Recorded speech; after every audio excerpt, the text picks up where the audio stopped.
Hello, everyone. Welcome back to this cybersecurity education track of Cyber Science 2020. Unfortunately, we missed our previous speaker due to technical issues, but Mollie, our second speaker, is ready to go. And so she's presenting us a paper titled Educating Multidisciplinary Undergraduates on Security and Privacy. So Mollie comes from Temple University, and I look forward to this presentation. So Mollie, you have approximately 20 minutes for presentation so that we leave enough time for questions at the end, okay?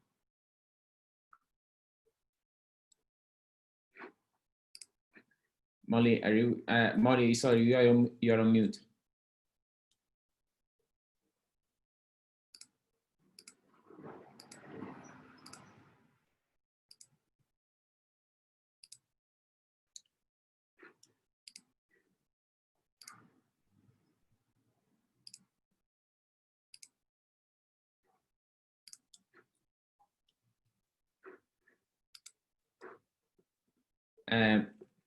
Sorry, Mollie in tech support, can you unmute the presenter, please?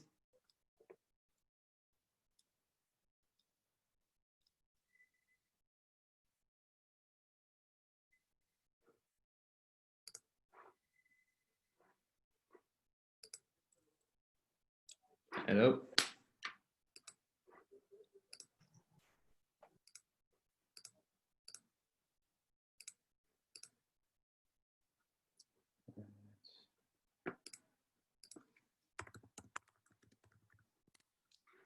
Oh, sorry.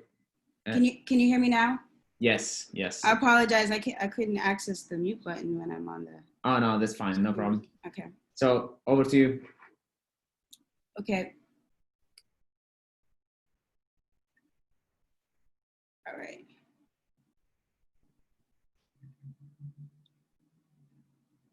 Well, greetings, everyone. Again, my name is Mollie Ducoste, and my talk is entitled Educating Multidisciplinary Undergraduates on Security and Privacy. And more specifically, I will be talking about the results from a Terms and Conditions course project offered in the spring of 2019. I would first like to acknowledge and thank my co-authors, Katorah Williams and Aunshul Rege, who are also here virtually to support me. And I would also like to thank the National Science Foundation's Career Award, as well as Temple University's Ethics Board for helping make this all possible. So for today, I will first be generally going over what terms and conditions are, including their use and prevalence and their connection and relevance to cybersecurity and social engineering. I will then describe the Terms and Conditions project, including student strategies, as well as their feedback and challenges. And I will also go over some of the educator lessons and then close with some final thoughts and next steps. So terms and conditions are non-negotiable agreements that require users to accept or decline the terms in all or nothing fashion. While terms and conditions are not exclusively in a digital format, they've grown a lot more prevalent as digital platforms have increased. And with this increase, that's largely shaped the criticism around terms and conditions. So they've been criticized for being too long and difficult to understand. And also prior research has shown that it would take the average person 76 8-hour workdays to fully read all of the terms and conditions documents that they would typically encounter in a year. And this is a accumulated 53.8 billion hours combined needed to read all terms and condition documents. And the reason that these issues are such a concern is that if terms and conditions are so long and difficult to understand, this may encourage users not to read or not to read them fully or at all. And this is also a major privacy concern because with malicious terms and conditions tactics, people could unknowingly give away personal information or agree to something that they wouldn't usually do. So next I'll be describing the case study. and talking about the methods that the students use to complete it. So to address these particular concerns surrounding terms and conditions, and also integrating that learning into upper level liberal arts classrooms, the educator designed an interactive terms and conditions course project for a computer crime class. And as you can see, this class consisted mostly of students housed in the College of Liberal Arts, followed by students housed in the College of Science and Technology, School of Business, and one undeclared student. The objective of this project was for students to test whether or not people read the terms and conditions before signing. Students were tasked to create a fake product or service and get their targets, which could be peers, faculty, or any other bystanders on campus, to sign up and sign the terms and conditions. They made their own terms and conditions document, and they embedded it with a funny or silly clause so that if the target were to sign that document, they would also be agreeing to that, whatever that embedded statement was. And as a part of this project, students were allowed to use props and pretexts as approved by the educator. And after targets either signed or declined to sign those terms and conditions, students debriefed them about the project, they revealed that embedded statement, and they also asked their target to sign a consent form, agreeing to be interviewed about why they did or did not sign the document. The students were given 2 class periods to do the project, and they were required to stay on campus and refrain from using any sensitive information. Students also had to complete the ethics training as directed by the university's ethics board, and this included using the consent form that was shown during that debriefing portion with the targets. There were 8 teams in total, and each team had 5 to 6 members. 7 of those teams were multidisciplinary, which mean that they were consisting of students from a range of majors. This project culminated in a formal research report and a presentation given to the educator. Students chose to use a number of pretexts to attract their targets, which included pretexts that focused on students winning something, like textbooks or sports tickets, helping an organization, such as an animal shelter, or receiving a service like dog walking. And so to give you an example of what some of these embedded statements looked like, here are a couple highlighted ones that correspond with 2 dog-related pretexts.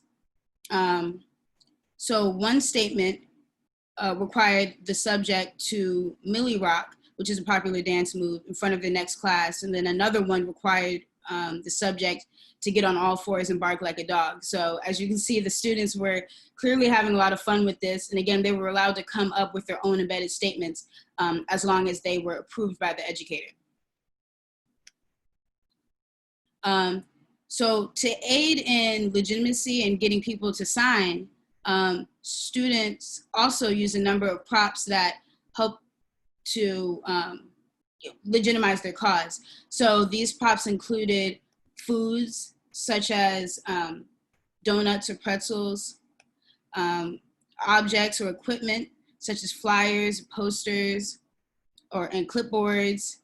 And there was also a group that brought dogs to the site where they were asking for signatures. So a success in this case would be engaging a target and then getting them to sign the terms and conditions. And then a failure is considered when the target refuses to sign that document. So this table shows the number of successes and failures. And you can see that the most successful pretexts were the therapy dog spa center and the animal shelter. So the following video that I'll show on the next slide was created by that therapy dog spa center group. And again, that embedded statement in their terms and conditions involved the targets doing the Mollie rock dance in front of the next class. So in this video, you'll see how that team navigated through the stages of this project. In this flag, our prep was to come up with our initial idea, which was a student spa center giving away a free massage coupon for signing up. We created and printed out surveys, brought out the dogs, and set up in front of Bell Tower and other places around campus. The actions were to get people to fill out a survey, meanwhile being able to pet the dogs. Some of the challenges that we have faced were people turning us down and not getting enough foot traffic. The only place that did not work well with us was the Bell Building, also known as Tech Center. People were too busy tending to their business instead of noticing us. Overall, majority of the Temple community that we had the pleasure of interacting with stated that they would read the terms and conditions if it were brief and concise. They also stated that the dogs was a good way to lure people in because a lot of people are dog lovers. We had some people who stated that we looked like friendly Temple students with a good cause because school and work can be a very stressful institution. In all, we enjoyed this project, and make sure you read your terms and conditions, which we all know no one will. That is completely my fault, not reading. For not reading it. Do you think from future references you will read terms and conditions from now on? Definitely. So basically, I just want you to sign that, we told you so funny. that it's part of class and that, it's for ethics and everything like that. So, That's funny because I literally started reading them and I was like, no. This is Millie rockin' weed hella big. I'm smoking weed, I'm counting cash. I'm Millie rockin' on patch and nav. First arms up, then left and right. Then MJ get out my sight. I bust the dance, just hit me up. That drink strong, I mix it up. We hopping out and we hitting this. On any block, rock militant. And that was them doing that Millie Rock dance at the end of that video there.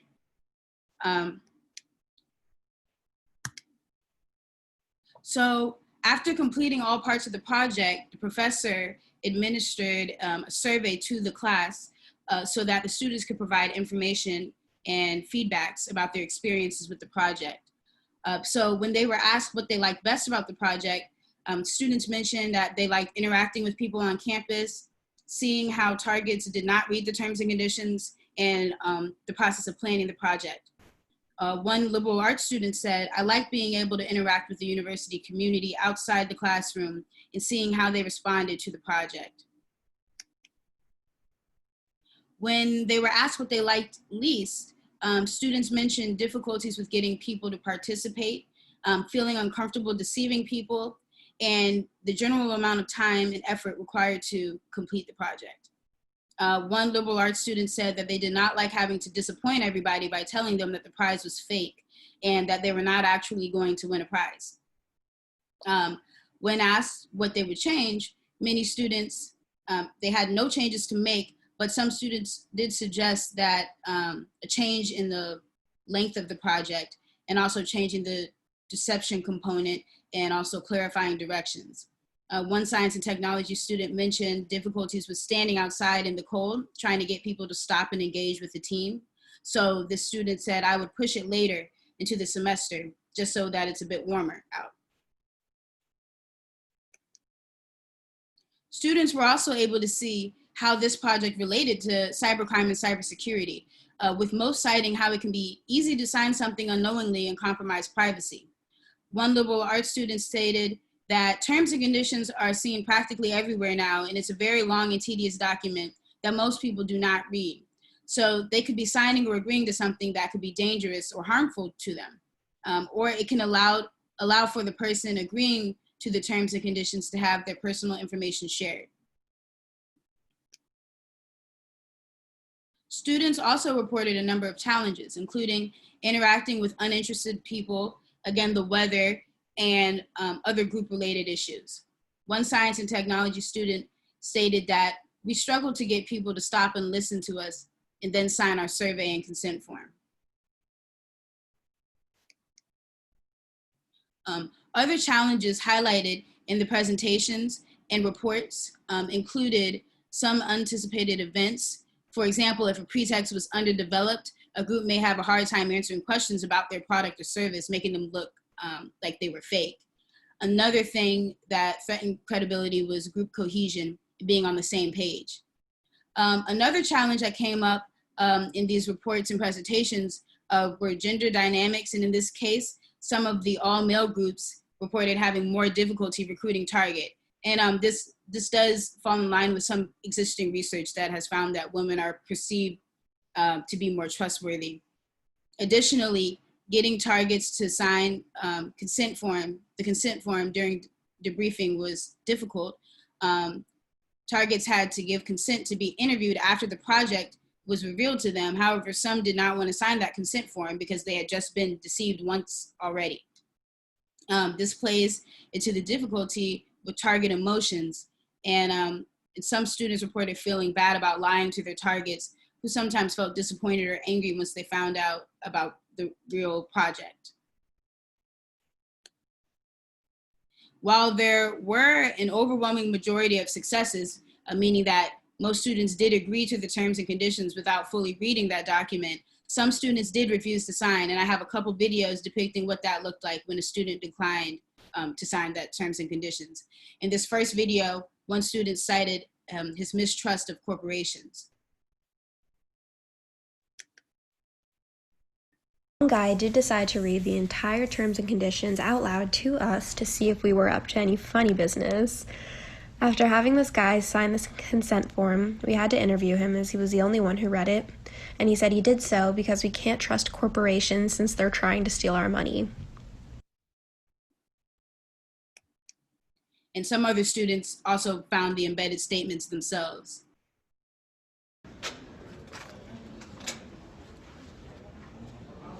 No, I'm not signing this. And so once that student had found that statement, he declined to sign, as you can see.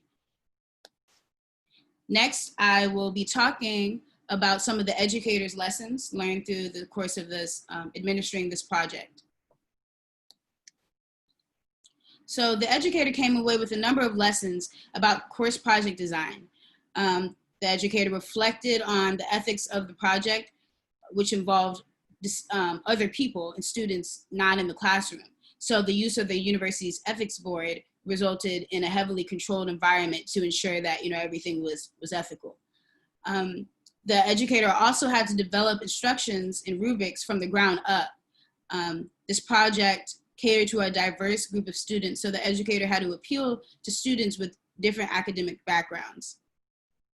The educator also learned a lot from student feedback and recommendations. The overall consensus was that the students enjoyed the project, but that it should be assigned later in the semester when the weather is nicer. Lastly, I'll be going over some closing thoughts and next steps. So I've just described an interactive terms and conditions project, but this project is just one way to develop new and innovative methods of motivating and educating students about cybersecurity. This project was the first of its kind to be implemented at the undergraduate level across multiple disciplines. Students benefit from projects and firsthand experiences like this because they're able to experience a hands-on cybersecurity project in a safe environment, see the human factor of cybersecurity, and engage with other students interested in that field. By designing and refining interactive social engineering projects, we hope to increase the use of experiential learning projects in cybersecurity and demonstrate how it overlaps with the social and behavioral sciences. And ultimately, future replications and modifications to this project should result in improved learning experiences in the classroom.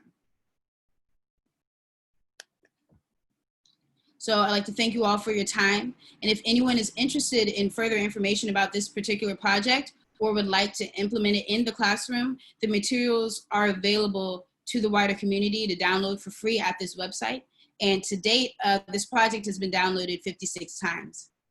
I also wanted to quickly mention that the first ever intercollegiate social engineering competition and training event in the US will be held October 2nd to 4th, and it will be entirely virtual this year. And more information is available at the following website. So at this time, I'd love to take any comments or questions that you all may have. Thank you again. Great, thanks Mollie for the presentation. I don't see any questions yet, but maybe they will be coming through the next few seconds there.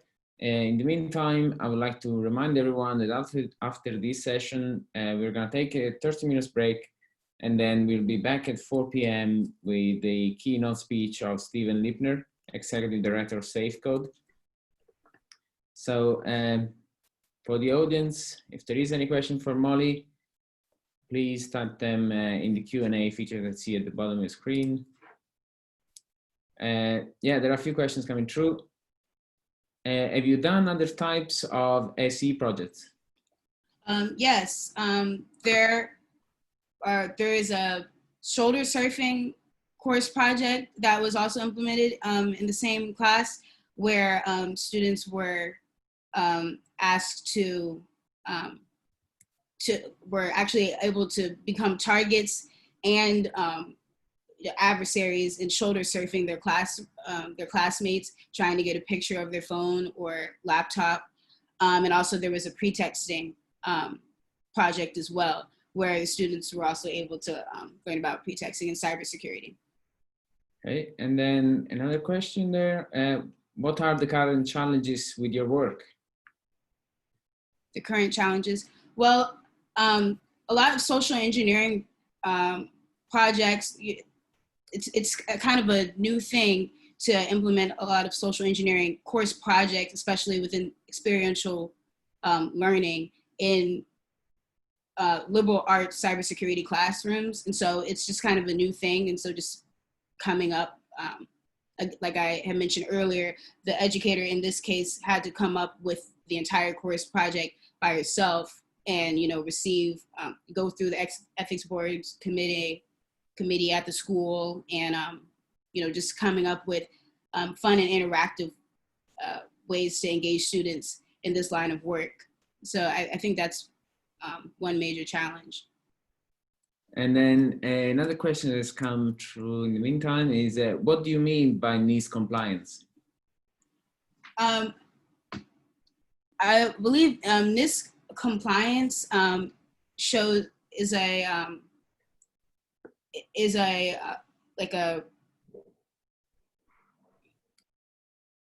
someone going to answer this question live?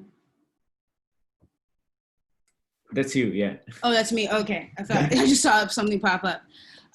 Well, NIST compliance refers to like a list of educator things that, and I apologize if I'm not explaining this completely correctly, but there are some educational benchmarks that can be, that if you go through NIST and show the way that you're educating, the way you're designing the project, it's some learning benchmarks that you can show that the students are learning.